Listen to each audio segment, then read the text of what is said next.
Alex, and this is... I'm Tori. Today we're actually going to be talking about the, how do you spell it, or how do you say it? It's pronounced different ways, so it could be called the Dyatlov or the Dyatlov past incident. Okay. We went ahead and watched a movie that was based around the actual events of... Sorry, I don't really know how to say the name. I would just say Dyatlov. The Dyatlov pass. So, real quick, we're going to do a review on what we kind of experienced when we watched the movie and how it related to the actual events. We recommend watching the movie just so you guys get an idea of like where our reviewers are coming from. The first thing I would say about the movie is it was not scary to the point where you get jump scares and stuff like that, but it was pretty creepy. Mm-hmm.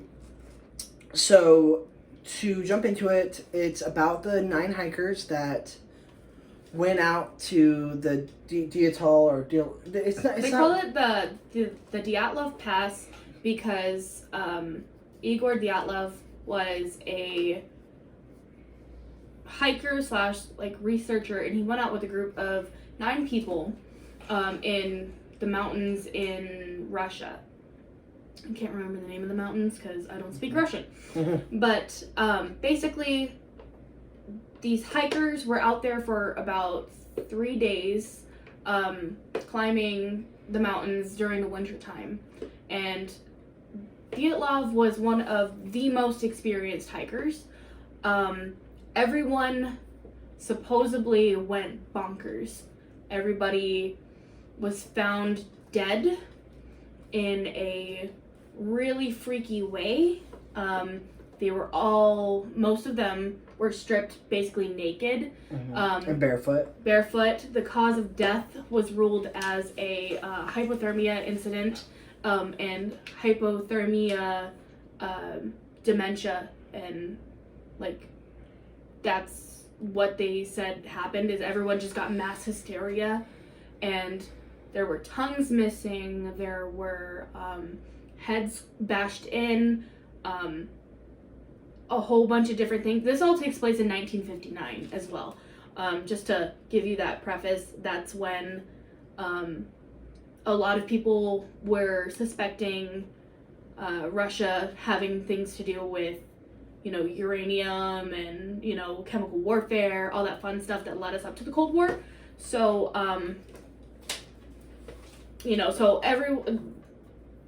scientists say it was a thing of group mass hysteria and hypothermia.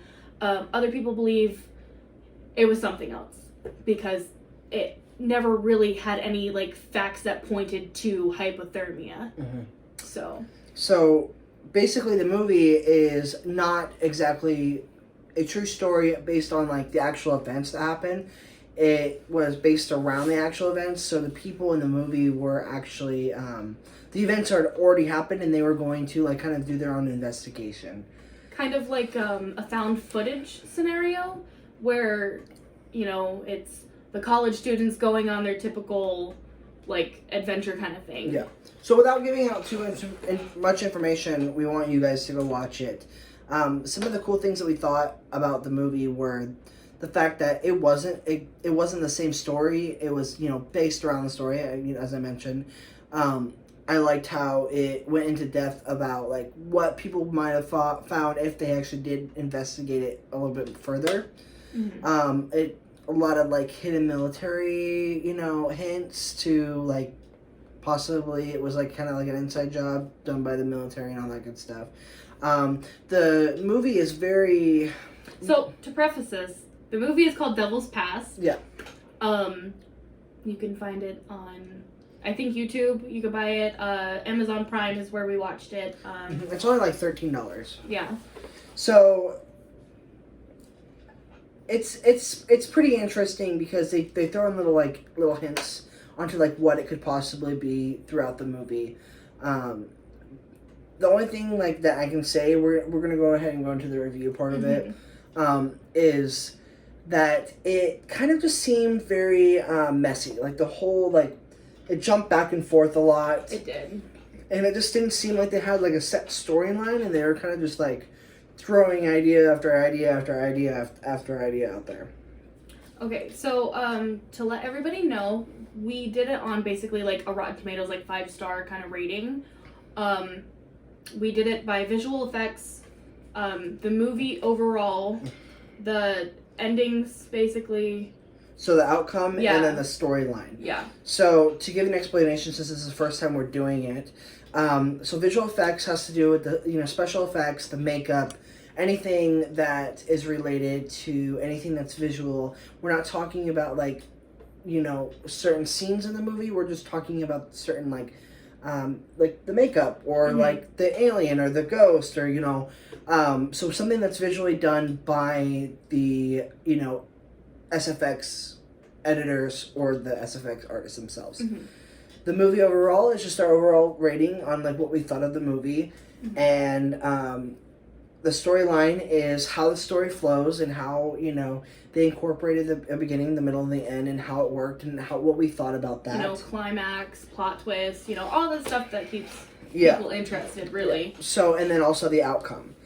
So I'm gonna go ahead and we're gonna kind of popcorn it. So we'll start off and like why we thought that way without spoilers. Mm-hmm. So we'll do the movie part last. So we'll start with visual effects. I gave it a 2.5 out of 5. The reason why I gave it 2.5 out of 5 is because the things that they put in the movie, the way that they put the special effects on those things, I did not like. I didn't like how they looked fake, and they added a lot of CGI. Mm-hmm. A lot of CGI. But it didn't take away from the horror effect. It really did not. And the second thing that I would say is they did do, for visual effects, they did do a good job on like blood and gore. Like the minimal that was in there, it was good. So, sorry, I'm blind. So basically, for the visual effects, I gave it roughly about a 3.5, because overall, to preface this, it's a very like under budgeted, low production value film. So overall, I think for probably the budget that they had, it was actually filmed in Russia and the UK. So I feel like a lot of their money went towards going to these places. The locations. However, I agree with the fact that the CGI aspects were very, very fake. It felt like if you were watching one of the old horror movies back in like the early 2000s and they tried like slowly incorporating CGI, it just was bad. However, I agree the blood, guts, gore aspect was pretty decent. And there's like a couple of parts where if it was CGI'd, but like the other parts were like maybe like body painted or like that kind of thing, or like prosthetics, that did look really cool. So I feel like for the makeup artists, they did a good job. Yeah. For the stage crew that handled the gore scenes, they did a good job. Whoever the hell was in charge of CGI, they like kept jumping back and forth between like almost like a cartoon and like the action of the horror. Yeah. So next we're going to talk about the storyline. I appreciated the storyline. I got their ideas and I liked their concepts, but it didn't 100% make sense. To me, it didn't. I like what they did with the movie. I just don't think it fully flowed the way that they wanted it to, because of I think a lot of the jumpiness and the back and forth of not really, it just didn't seem like they knew what they were doing with the storyline. So I would give that a 2.5. So for the storyline, I also gave it a 2.5. It did have a bunch of like jumping around. Oh. Get out. Is that the dog? Yeah. Oh, you asshole. We're cutting that out. We can have bloopers, it's fine. Yes, okay. But for the storyline, I also did give it a 2.5. It did jump around a lot. So the problem is, like, without going into like the main storyline of the movie, it's very fast paced for a good reason. I think overall it's fast paced for a good reason. However, the way that they were going about it didn't really quite make sense. It didn't flow right. Yeah, so this one piece of action would happen, and you would think that like slowly a little bit more action, like it might have died down a little bit, but still happened. It would just stop completely, and then it would be like bam, more action. Yeah. And I feel like for that part, it was just sort of all over the place. And the acting was bad. But then again, with it being a B-rated movie, you know, very undervalued movie, it was good for what it was. Yeah. So you know, I don't think I could have done a better job, honestly. Like, but so we'll try to just zoom through the outcome and then the movie overall. So I'm just gonna give you the movie rating real quick. The movie rating I gave it was a 3.5 because it was still a decent movie. It was still enjoyable. What would you give that? So me, I definitely gave the movie like a solid 4, like overall. Okay. Yeah. It wasn't a bad movie. We totally recommend watching it. Yeah. It just wasn't. I really enjoy it. I'm not saying it's a terrible movie. I don't think it was the greatest movie in the whole entire world. So for the outcome, I actually gave it a 4.5 because of the twist that they put on the end that affected the outcome of the movie. That I was like, okay, you should have started with like a good storyline like that to kind of make it flow better, and the outcome was definitely a solid 4.5. So I gave the outcome a 4, and it's only because I agree, like, if they had started. So it's one of those movies where I gave it a solid 4-star rating because it's a psychological thriller. It's not really quite a horror movie. It's a psychological thriller. So you need to pay attention and pay attention to the key points that, like, eventually once you see the end will all make sense. And overall, that's why I think the ending's great, is because there are certain hidden subliminal things throughout the movie, if you pay attention, that piece it all together for you. And that's what I like about the concept of the ending and the outcome.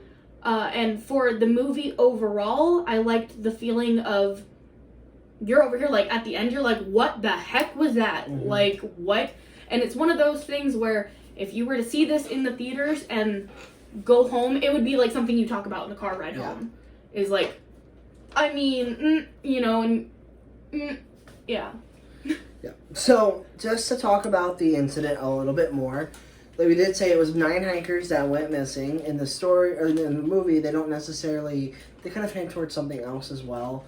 So it doesn't necessarily go with the actual, like, concept of it. A lot of people think that it was like the devil or like demons that caused those hikers to die in such traumatic ways with no injuries. Like, they looked fine. Yeah. They looked like they died of hypothermia, but they were missing their tongue, their shoes, their clothes, everything. Another theory that they had was the fact that the high frequencies can make you go crazy.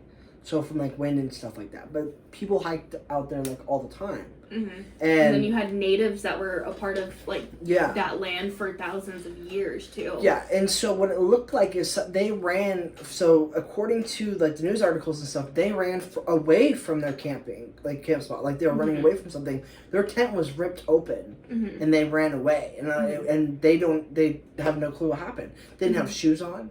They didn't have clothes on. Their tongues were ripped out of their head. Like, you don't just lose your tongue. And the crazy part about this is, like, a lot of people could be like, oh, well, what if it was like a bear on the mountain or whatever? I mean, this thing is like northern Russia, you know, like nothing but snow-capped anything. Like, you're lucky to find anything, honestly. And most of them were all experienced hikers. They knew what they were doing. The whole, like, team, basically, were all very experienced hikers. And the crazy part is, if it was an animal, like, you can chop up, okay, maybe they all huddled together naked to stay warm or whatever. But the fact of the matter being, hypothermia and that type of weather would set in within a matter of minutes. Yeah. But the fact that there was no sign of really a struggle, it looked like they were running away from something. You can't even say that the wind ripped their tent open because it looked pretty gnarly. And the fact that tongues were missing. Like, what kind of animal would only eat your tongue? Yeah. Like, but leave the rest of your body completely untouched. Yep. So, highly recommend looking into the story a little bit further. We're just kind of doing like a base story just to get you guys interested in topics. Mm-hmm. We're gonna cut this one short. Mm-hmm. I think we're going to be sharing more stories in our campfire on our Discord. Mm-hmm. The link will be below. Make a Discord and join us for a campfire story, probably this weekend. They'll be posted on our Instagram at halex.p.tv. And then our Twitter is the same thing, and our Patreon is almost the same thing as well. Mm-hmm. Everything will be listed below. But if you like our content, please give us a like, subscribe, and soon we'll hopefully give some shout outs and help share your guys' pages as well.